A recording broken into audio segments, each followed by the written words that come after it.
एक बार भगवान बुद्ध एक गांव से गुजर रहे थे, लेकिन उस गांव में लोगों के बीच गौतम बुद्ध को लेकर गलत धारणा थी, जिस कारण वो बुद्ध को अपना दुश्मन मानते थे। जब उस गांव में बुद्ध आए तो गांव वाले उन्हें भला भला बुरा कहने लगें और बद्दुआएं देने लगें, लेकिन इसके बावजूद भी बुद्ध गांव वालों की बात शांति से और मुस्कुरा कर चुपचाप सुनते रहें।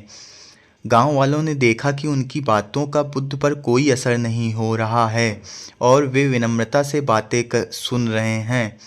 गांव वाले जब बोलते बोलते थक गए तो आखिर में बुद्ध ने कहा कि यदि आप सभी की बातें समाप्त हो गई हों तो मैं अब प्रस्थान करूं। बुद्ध की बात सुनकर गांव वाले हैरान रह गए, लेकिन उस भीड़ में एक व्यक्ति ने बुद्ध से कहा कि हमने तुम्हारी कोई प्रसन्नता नहीं की है, हम तुम्हें बद्दुआएं दे रहे हैं, क्या तुम्हें इससे कोई फर्क नहीं पड़ता?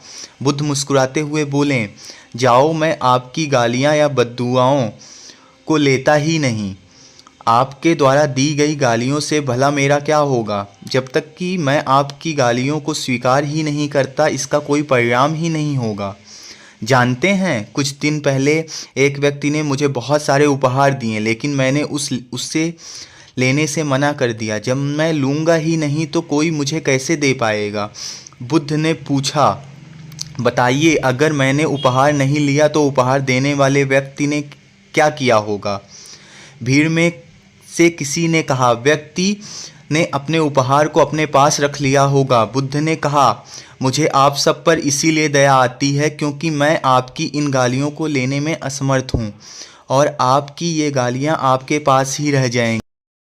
इस कहानी से यह सीख मिलती है कि हम अक्सर अपने दुखों का कारण दूसरों को समझते हैं, लेकिन असल में यह हम पर ही निर्भर करता है कि हम वास्तव में क्या लेना चाहते हैं, खुशी या गम, उदासी या मुस्कान। यकीन मानिए, ये छोटी सी कहानी जीवन में एक बड़ा बदलाव ला सकती है।